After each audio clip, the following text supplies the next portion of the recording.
Oh, so close for the Spurs, but it just wasn't enough. You are Locked On Spurs, your daily San Antonio Spurs podcast. Part of the Locked On Podcast Network, your team every day. Welcome back to Locked On Spurs, right here on the Locked On NBA Network. I'm your host, Jeff Garcia, Spurs writer for Kansas City, San Antonio. Glad to have you back. Yeah, just heard a little while ago, Spurs got the L last night in Memphis. Yeah, we're going to be talking about what happened last night out in Memphis. Spurs pick up an L.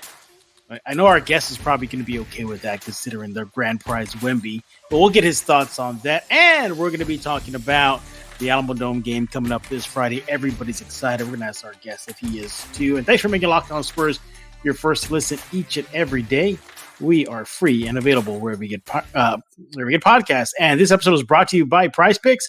First-time users can receive an 100% instant deposit match up to $100 with promo code Locked On. That's PrizePicks.com. Promo code Locked On. Let's go to bringing our guest. He is Rudy Campos of Sweep the League. Rudy, it's been a while since we've done a post-game show together.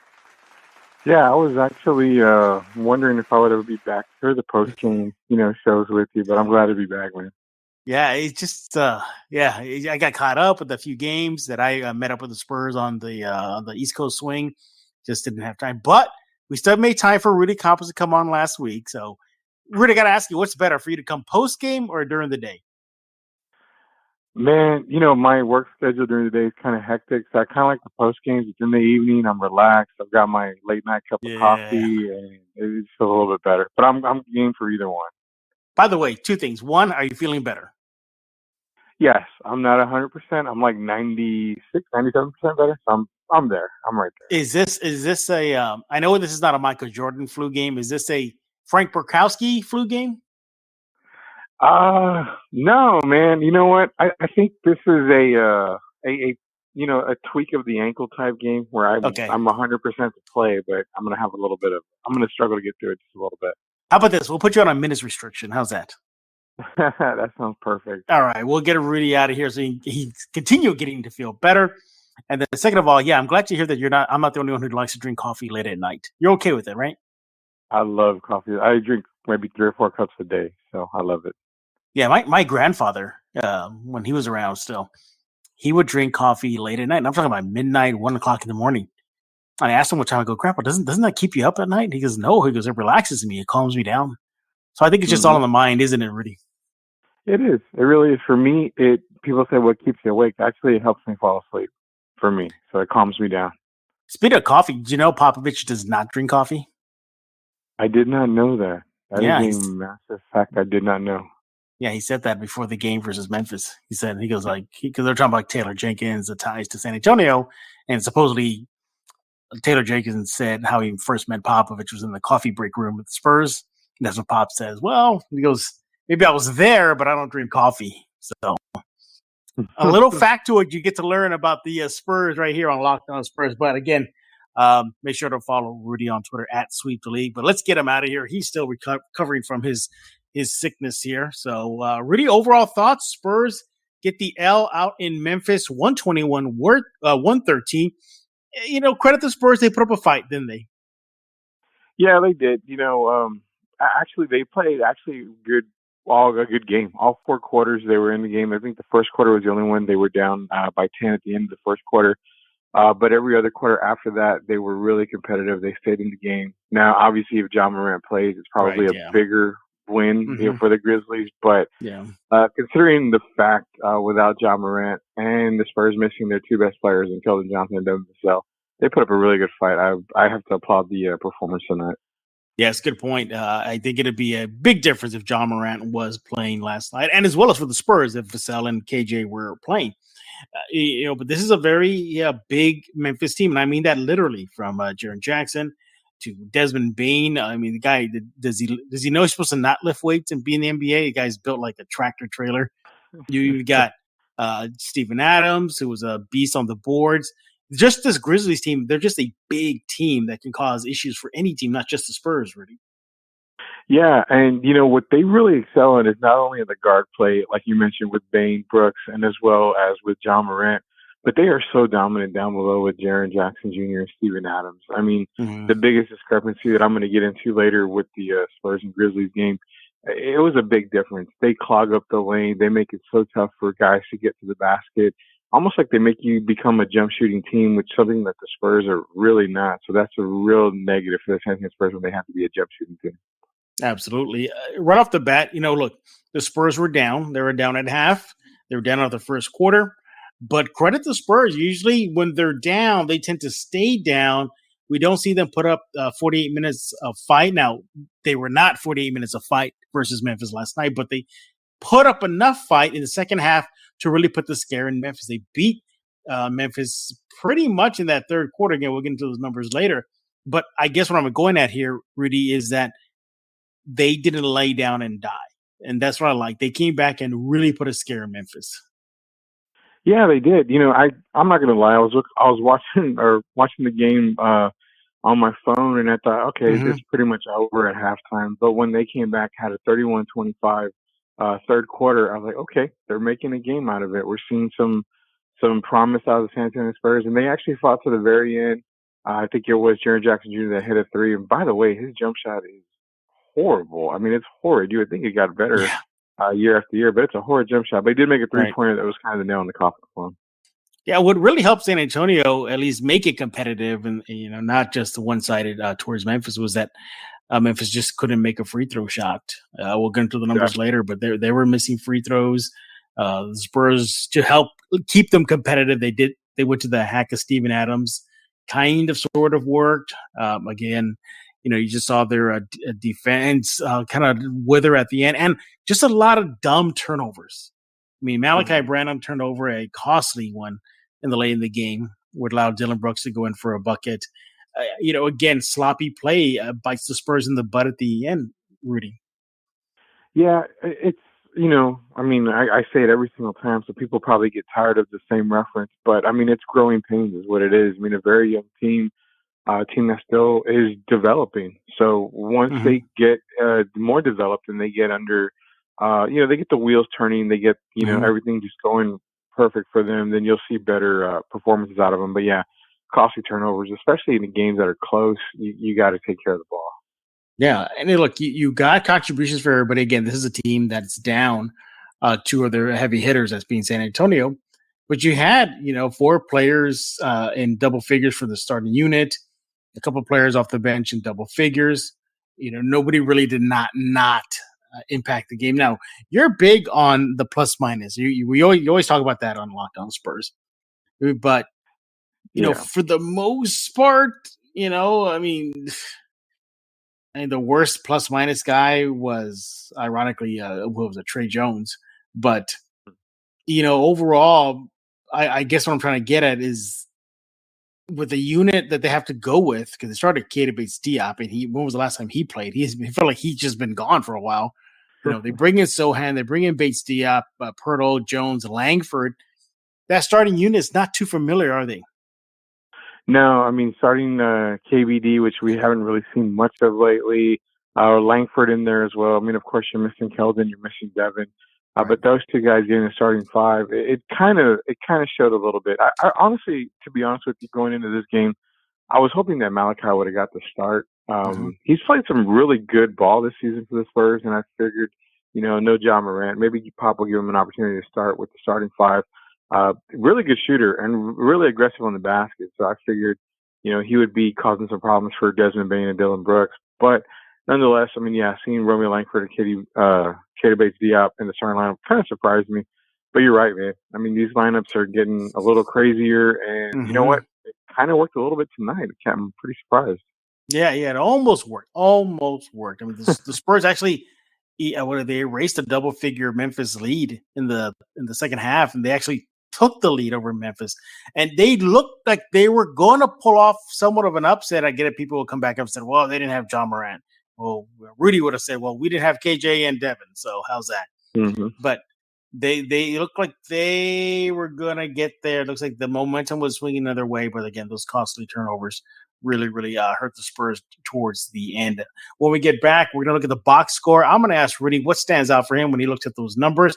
what brings a smile to his face? What doesn't bring a smile to his face? Right here on Locked On Spurs with Rudy Campos of Sweep the League. Follow him on Twitter at Sweep the League. But before we do that, let's talk about Prize Picks. Look, how does this work? Well, Prize Picks. It's a daily fantasy app. And what you do is you pick 2 to 6 players, and if they go on to score more or less in their Prize Pick projection, you win up to 25 times your money on any entry.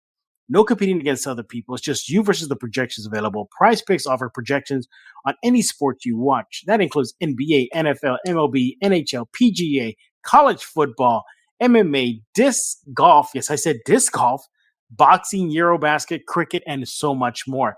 Entries can be made in 60 seconds or less. It's that easy. Safe and fast withdrawals, currently operational in over 30 states and Canada. What you got to do is download the Prize Picks app or go to prizepicks.com to sign up and play daily fantasy sports. First-time users can get themselves a 100% instant deposit match up to $100 with promo code Locked On. You deposit $100, Prize Picks gives you $100. You deposit $50, Prize Picks gives you $50. Don't forget to enter promo code Locked On and sign up for an instant deposit match up to $100. We're back right here on Locked On Spurs with Rudy Campos of Sweep the League. Follow him on Twitter at Sweep the League. Rudy, you're going to give us some more 50th anniversary obscure Spurs later on? Yeah, I'm going to give you some obscure Spurs for the 50th anniversary, but we're going to do the Alamo Dome version. So these are guys that played in the Alamo Dome when they were. I like this. I figured you've been sick, so maybe you've been laid up in bed and just going over the old archives and saying, oh, I forgot that guy played and that guy played in San Antonio. And who is this guy? But did you find anybody named Rudy Campos? I didn't. For whatever reason, they left me off, and I don't know why. That's a shame. I mean, they usually don't list they usually don't list the Cowboys, though. So. Yeah, they don't. I honestly, when I retired from the NBA, Pop gave me his word that I would have my number retired. He just never said when, so we'll fingers crossed it'll be soon. What's stopping you from? I'm not promoting vandalism here, but like you're just scribbling your name at the AT&T Center on the wall and saying, "Hey, my name is retired." Is on the AT&T Center, literally. So don't do that. Don't go to facing the Alamo Dome or the AT&T Center. I'm probably going to get my media credentials revoked if I do that. So that's the only reason why. All right, let's take a look at the box score from last night's loss for San Antonio, losing to the Grizzlies 121-113. Spurs dropped to 13-28. And guess what, Rudy? They play the Memphis Grizzlies next in San Antonio. Yay, San Antonio. They'll probably have John Morant back for that one. Fun times. But let's start off with you, Rudy. What makes you smile? What brings us, as Joker would say, what puts a smile on your face when you look at the box score from last night? Well, I got a couple of things here. Free throw percentage. They've been having some issues shooting the ball from the free throw line. They were 14 of 16 tonight. Not huge, but shooting 87% as a team. I really like that. I really like that they were able to get to the line and knock down the majority of them. Also winning the assist battle. It really is good to see them back up 28 assists for this game. They won that column when it came to the Grizzlies. Not only that, competitiveness. I mean, they were down at halftime. They came back. I think Memphis' largest lead was 13. To see the San Antonio Spurs come back tied at 109. Late in the game, just a couple of careless mistakes and a couple of key shots by Memphis. The biggest thing for me was, like I said earlier, applauding them on a job well done. Missing their 2 key guys and still competing with the Memphis Grizzlies. Even though John Morant was out, they still got a lot of players. There's a reason why Memphis is on a 7-game winning streak. Congratulations, Spurs. You had a really good night. Yeah, the Spurs nearly pulled it off. And I really thought they could have done it without John Morant. I said, okay, the Spurs really got a shot now. But it just came up short. For me, what puts a smile on my face of the Spurs 3-point shooting in that third period. I believe they went 5 for 11 in the third. So they really started connecting on their threes. That's what put the Spurs back on track to hopefully get a win in Memphis, and they actually took the lead. So I'm glad to see that 3-point shot was falling, but what puts a frown on my face is that it wasn't consistent. For the game, the Spurs shot 11 for 32, 34%. Now, yes, the Spurs usually make around 11 threes a game. That's one of the worst in the league, but that's still got to get better as this season goes on. Another thing that puts a smile on my face is the slow development in the positive direction of Malachi Branham, 25 minutes, versus Memphis. 12 points, 5 for 11 shooting, hit a couple of threes, chipped in 2 rebounds, had an assist. Yes, he had some costly turnovers, but nevertheless, you're seeing the development of him. Your thoughts on Branham? And I said it many times before, Branham was supposed to be a lottery pick, and the Spurs were lucky to get him late in the first round. He's a player. He's a guy that can score. He's a really good shooter. He was at Ohio State. Definitely can shoot the deep ball, can get to the basket, create his own shot. The one thing I want to see him work on that I think will help his game a whole lot more is a quicker release, which he could definitely do with the San Antonio Spurs. I love his development. I'm glad that he's not in Austin and he's camped out there. I get it. He can get a lot more minutes. He can get a lot more practice in Austin. But there's no better way to get game time experience and actual NBA experience. So really what I want to see with him is develop a quicker jump shot. If you can get that jump shot off a lot quicker, his scoring is going to go up. I believe he's going to be able to be in the rotation. They found a gem with Malachi Branham. I'm glad they were able to get him. Yeah, and look, the Spurs, again, the competitiveness against a Memphis team that is one of the best in the league, let alone the West. In the previous matchup, didn't they take Memphis to overtime? And they barely lost 124 to 122. That was back in November. So, yeah, I mean, again, this is a team on paper, Memphis, that's supposed to just decimate San Antonio when they're at full power. But again, Spurs showed again that they were not going to just lay over against a mighty Memphis team. I want to get your thoughts on this. Does this put a smile on your face or does it put a smile on your face? Now, Jakob Poeltl, played. He was a game time decision, but nevertheless played. He finished with 13 points, 7 rebounds, 2 assists, 2 steals. You're like, okay, well, what's wrong with that? But no blocks, 2 turnovers. He was a minus 12. What are your thoughts on that? It didn't surprise me with Jakob. I mean, like I said, Memphis has a really good front court of Steven Adams and Jaren Jackson Jr. Very difficult. Jaren Jackson Jr. Is definitely an inside-out player. He can definitely shoot the ball. Like I said, even though it's a terrible shot, he can definitely shoot the ball. Makes it tough for a guy like, Jakob Poeltl to guard him. He's very quick off the dribble. But not only that, with Steven Adams, he's just as tough as Jakob. So it doesn't surprise me he didn't get any blocks tonight. Memphis has a lot of shooters with Dylan Brooks, Jones, and Desmond Bane as well. So they're not really getting to the basket. If he's going to make any block shots, it's going to probably be off the offensive boards for Memphis. But even at that, like I said, Jaren Jackson is so creative on the offensive side. Doesn't really surprise me that we didn't see any blocks by Jakob at all. In fact, I think they only had 1 block of the team tonight. So it doesn't surprise me at all. Yeah, defensively, the Spurs did not get it done on that end of the floor. There's another thing that just puts a frown on my face is, Memphis, kind of sort of gift wrapped it a win, because they were just not connecting on their free throws. They were just atrocious. They go 20 for 35, 57% on the night. Memphis does. And I think the Spurs could have capitalized that and played smart basketball towards the end. Now, look, I give the Spurs credit. They looked like they got better in those crunch time situations, but a Jaren Jackson 3, the costly turnovers did them dirty. Yeah, it really, really got them. But, there it is. Spurs got the L in Memphis, 121-113. Again, fall to the Grizzlies and a fall to 13-28. Quick look at the box score here one more time. Yeah, Trey Jones, again, we didn't even give him any shine here, but let's briefly give him some shine. He finished the game with 18 points, 7 assists. He had himself, I don't think he connected on 1 3, it's correct, 6 for 16 shooting, 5 for 5 for the free throw. It was pretty much him and his brother battling towards the end of the game is really what it came down to. But Jones, again, because we got to make Rudy talk about a dookie. It's his tradition here in Locked On Spurs. Led the way for San Antonio, Rudy. Yeah, Trey Jones, this is actually the second game he's led them in scoring back-to-back. So I think he had 25 the last game. Mr. Consistent, man. He keeps doing what he has to do for the team. And, it was a Jones versus Jones game tonight. Trey and his brother going back and forth on it. But,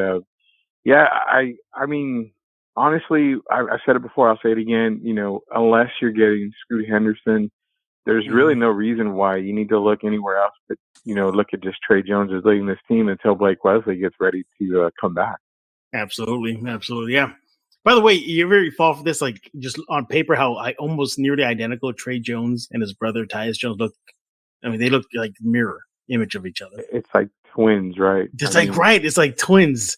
It's uncanny. I wonder if they are really like twins. And what's that with the fraternal and what do you call that thing where they're not identical twins, but is it maternal and fraternal? Something like that. Fraternal? Yeah. Well, something like that. Yeah. Well, there you have it. Yeah, another loss for the Spurs. So those that are in Team Tank, loving that. They love the mixture right now. Stay competitive, but lose at the end.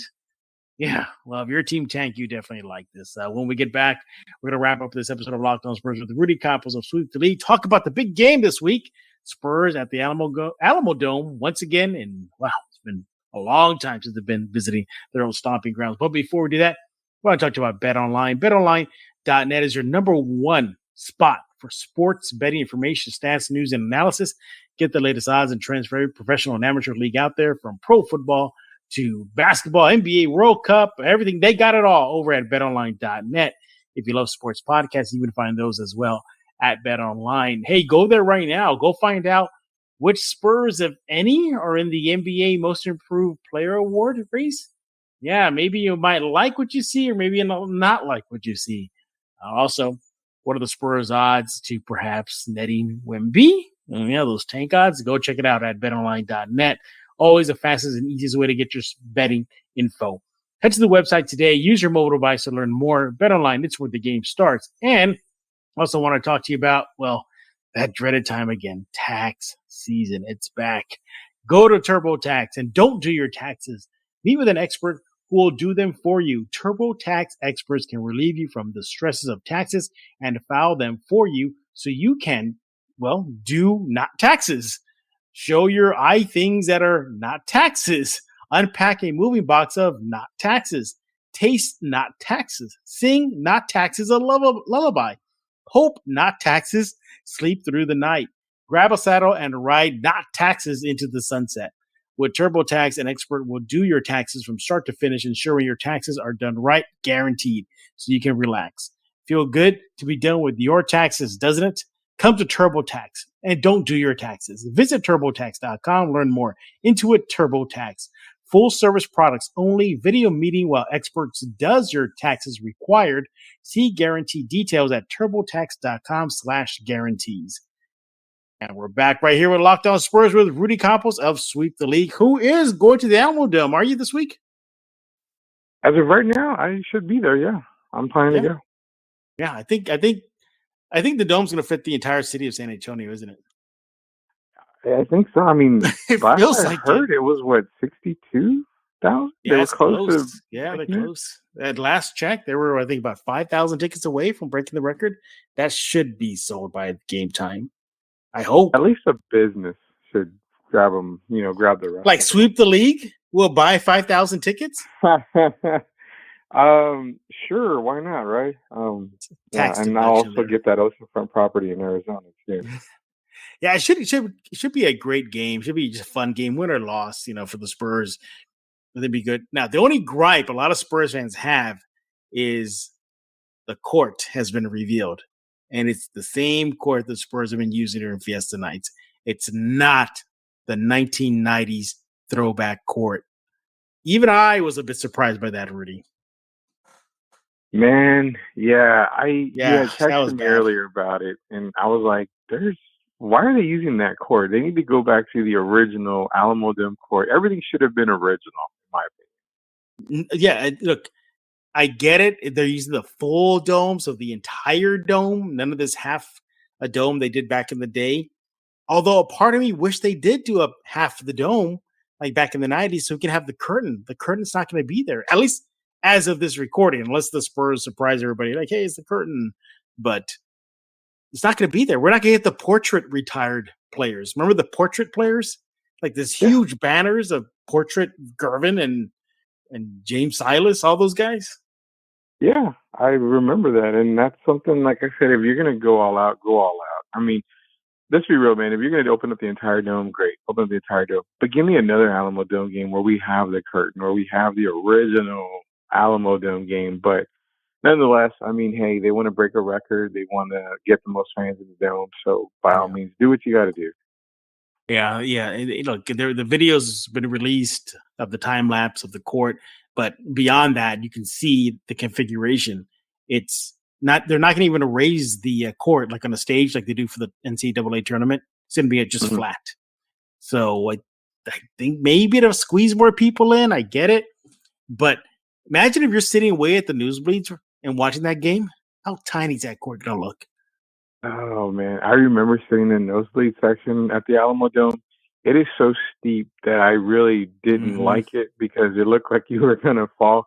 But yeah, it's really small. That court's gonna be massively small because it's the middle of the dome. And if you've got nosebleed seats, it's gonna be a very tough view. Be sure to take binoculars. I thought I'd Yeah. never stay at an NBA game. Well, back in the day, remember people would bring binoculars. Yeah, Hemisphere Arena. Yeah. We used to take binoculars too. Yeah, But even Alamo in the dome, Dome, for yeah. this game in the dome, you're gonna have to. Yeah, you're gonna have to. And now for those kids that are not around, when Rudy and I were around going to the Alamo Dome game, they used to sell tickets behind the curtain.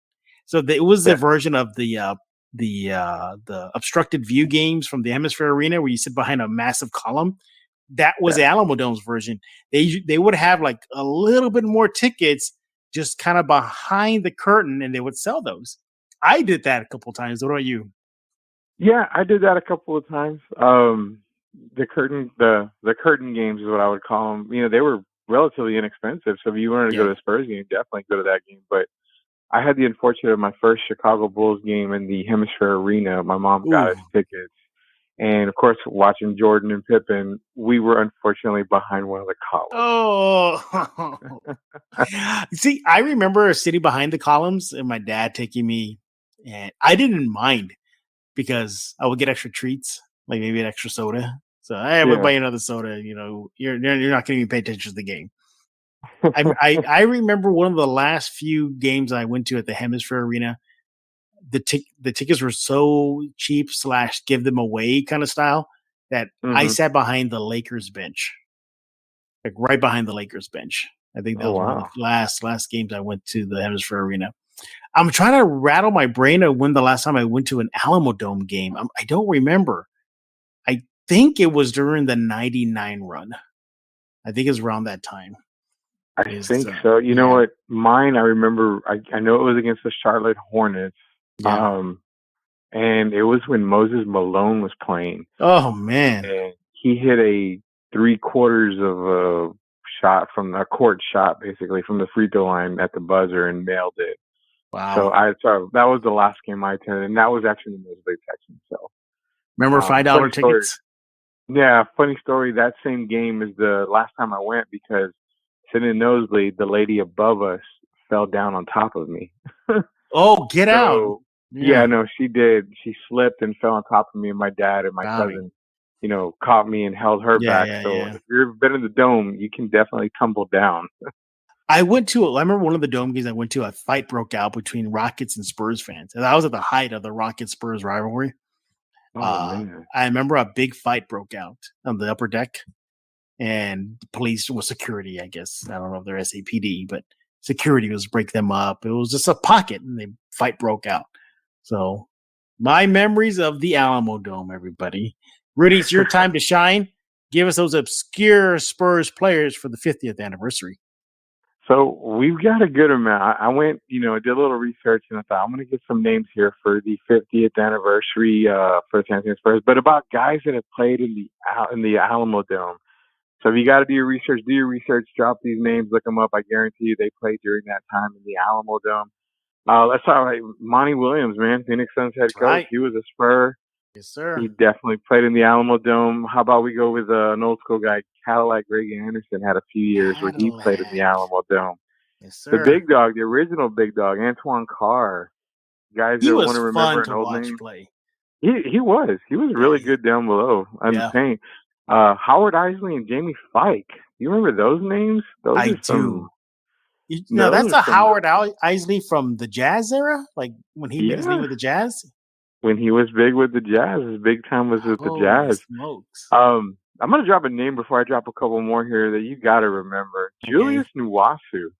Yes, I do. Him? Yes, I do. I remember him. Yeah. He had like 30 games that he played with the Spurs. And one guy that I didn't remember at all, but he did play in the Alamo Dome, was former Milwaukee Buck named Brad Lowhouse. Played with the San Antonio Spurs. He was like just for a season, right? Or that was it? It was just for a season. He was for a season. I'm going to end on one guy here. I got a couple more, but I'm going to end on one guy here, Samaki Walker. Kentucky Oh, my goodness. basketball legend, Samaki Walker. So there's a few obscure names. I had Amal McCaskill as well, Sidney Green, Corey Crowder. Sidney Green. Yeah, there's a lot more on there. Former New York Knicks Charles Smith was also a player in the Alamo Dome. He played for San Antonio Spurs. So a lot more names, man. I love doing this because it seems like a lot of people that listen to the podcast love hearing these old names. And you know what? There's still a ton more to go to. Oh, you better say some. Say some for if we get you back on for the next Memphis game. So save some. Yeah, I remember Samaki Walker's infamous draft day outfit. Wasn't it all white with a top hat? Yep, all white with a top hat, yeah. You would wear that to the Alamo Dome this Friday, aren't you? Oh, man, if I could even pull that off. I don't know if I can do an all-white tee yet. I know I've lost weight, but I still kind of maybe look like a mini, Stay Puft guy. So if we did it, we'll look like the Dumb and Dumber guys in the scene where they're wearing the top hat and the tuxedos walking in. I think we'd look like that. I also you mentioned Charles Smith. Was that coming off that one season where he had that failed 4 layup attempts that he blew for New York? Yeah. Was that the following? Like he had left New York after that season, right? Yeah, he left New York after that season. And you know what? That Spurs team with Charles Smith, yeah, I always thought that was a good team. That should have been a team that went very far. Yeah. I just don't know what happened because Charles Smith was a really good player for them. He was, yeah. I think what happened in New York with him just got him. Kind of like Nick Anderson. Nick Anderson misses those free throws for Orlando. That haunts him forever. Charles Smith misses 4 layups. I believe it was about 3 or 4 layups for the Knicks. And they don't get, I think, it was against the Bulls and they don't get past them. Or was it the Pistons? It was the Bulls. I think it was against the Bulls, yeah. It was the Bulls, okay. Yeah. But there you have it. Rudy segment giving you obscure names this year at the 50th celebration of the Spurs anniversary in San Antonio. Came at a perfect time, too, at the Alamo Dome game just right around the corner. Hey, we're done talking. We want to hear from you. What do you think about the Spurs loss in Memphis? Likes, dislikes, as Joker would say. What puts a smile on your face? What doesn't put a smile on your face? And what about you? You going to the Alamo Dome? Let us know. Rudy, tell us all about Sweep the League. Yeah, man, Sweep the League. We're dropping new episodes every single Sunday. NFL playoff games are definitely kicking off. So we dropped one latest, gave our picks. We're going to go through all the NFL playoffs as well as the NFL draft coming up. NBA basketball in full effect. So we're just talking a lot of stuff on Sweep the League. There you go. Follow them on Twitter at Sweeps the League. And we thank you for making Locked On Spurs your first listen each and every day. Next up, you should be checking out Game to Game NBA. Every moment, every top performance, every result. Locked On Game to Game covers every game from across the NBA with local analysis that only Locked On can deliver. Follow Game to Game on Locked On NBA, available on the Odyssey app, YouTube, wherever you get podcasts, just like Locked On Spurs, available on the Odyssey app, YouTube, Ken's 5 Plus app, and wherever you get podcasts. So for Rudy Campos, I am Jeff Garcia. We're going to put a lock on this episode of Locked On Spurs.